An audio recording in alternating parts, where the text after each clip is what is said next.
Dahil may mga naging interesado dun sa last video na ginawa ko tungkol sa deep well namin, gumawa ako ng simpleng diagram para mas malinaw kung paano yung setup, kung ano-ano yung mga ginamit namin. So ito yung two-source water system, isang deep well na pwedeng gamitin na hand pump o Jetmatic. At meron din tayong electric water pump. Nakalagay dito sa diagram yung mga materyales na ginamit ko at roughly kung magkano yung nagastos. Umpisahan natin dito sa Jetmatic. Kung meron kayong existing na Jetmatic, good for you kasi makakalis kayo sa gastos. 1 1/4 inch yung PVC na ginamit namin. Dahil ito yung common na ginagamit para sa ganitong Jetmatic. Pero syempre, mas okay pa rin na i-check nyo yung actual size ng connection para sa gagamitin yung Jetmatic. Next, itong check valve. Ang purpose nito para hindi bumalik yung tubig. One way lang yung daloy niya. So sa setup natin, pataas lang yung tubig. At the same time, nakakatulong din ito para mapanatili yung tubig o nakaprime yung linya.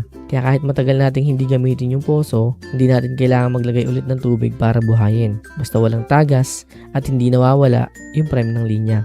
Ito naman, yung T-fitting. Simple lang yung purpose nito. Ito yung ginagamit natin para magkaroon ng connection papunta sa electric water pump. So isa lang yung source natin sa ilalim. Pero pwede tayong gumamit ng Jetmatic o electric pump ng sabay. Punta naman tayo dito sa ilalim. 18 meters yung total na lalim ng butas natin. Tapos 15 meters yung PVC na binaba namin. So meron tayong around 3 meters na clearance mula sa dulo ng PVC hanggang sa ilalim ng butas. Ang purpose ng clearance ay para hindi nakasagad sa ilalim yung foot valve. Kasi sa ilalim pwedeng may maipong putik, buhangin at ibang sediment. Ayaw nating nakadikit mismo yung dulo ng suction pipe dahil baka yun yung mahigop natin. Ito naman yung foot valve. Isa to sa pinaka-importanting parts ng setup natin. Nasa pinakadulo ito ng PVC at nakalubog sa tubig. One-way valve din ito. Pinapapasok niya yung tubig pataas pero hindi niya hinahayaang bumaba pabalik. Meron din itong strainer o parang salaan para makatulong na hindi basta-basta makapasok yung malalaking dumi sa tubo. Importante rin ito para mapanatiling may tubig at nakaprime yung suction line.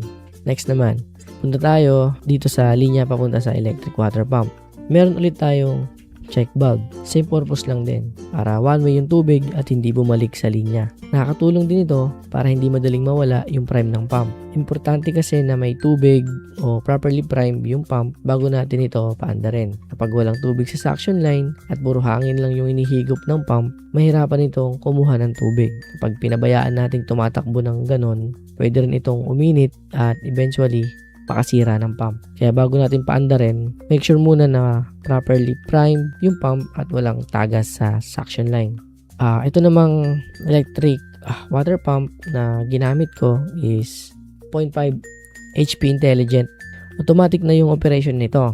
So, sa model na ginagamit ko, hindi na ito gumamit ng separate pressure tank at pressure switch. Kapag nagbukas tayo ng gripo at nagdemand ng tubig, automatic na under yung pump.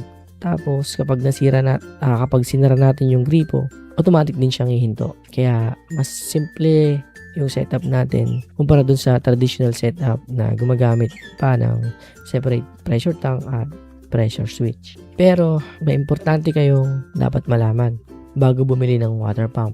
Hindi porket mas mataas yung HP, mas maganda na agad. Kailangan natin i-consider kung gaano kalalim yung actual water level, kung gaano kataas at kalayo dadalhin yung tubig.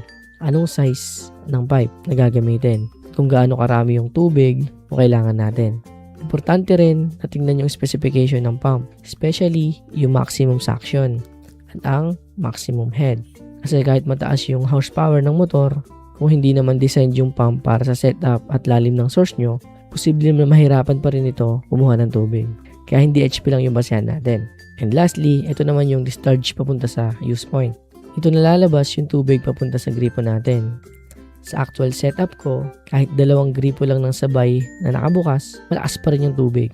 So ayun lang, sana makatulong tong diagram para maintindihan nyo kung paano ginawa yung setup namin. Tungo naman tayo dito sa presyo. Itong Jetmatic, kapag bumili kayo ng buo, ang total na magagastos nyo, 13,000 to 15,000. So kung wala kayo completely, walang Jetmatic, walang e-pump, ito yung magagastos nyo. Dahil meron tayong labor. So, ang labor ng pagpapabutas na binayaran ko is 5,000. Yan yung may lalim na 18 meters. And kung meron naman kayong Jetmatic, ito na lang yung presyo na aabutin ng budget nyo. Siguro nasa 4,000 to 5,000 na lang.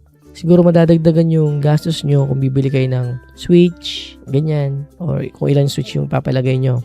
So, depende na yan sa design na gusto nyo. Tsaka, take note guys, ito is diagram not to scale. So, ibig sabihin, hindi ito yung pinaka-actual na sukat. Pwede itong mabago. So, yung budget nyo, kailangan nyo rin ng allowance. So, hindi porke kung ano yung nilagay ko dito, yun na yung actual na budget nyo. So, siguro, pwede kayo madagdagan, pwede rin mas mabawasan. Yun lang, sana nakatulong tong video na to sa inyo, sa mga gustong magpagawa, at saka sa gustong mag-extend or mag-upgrade. Yun lang. Thank you.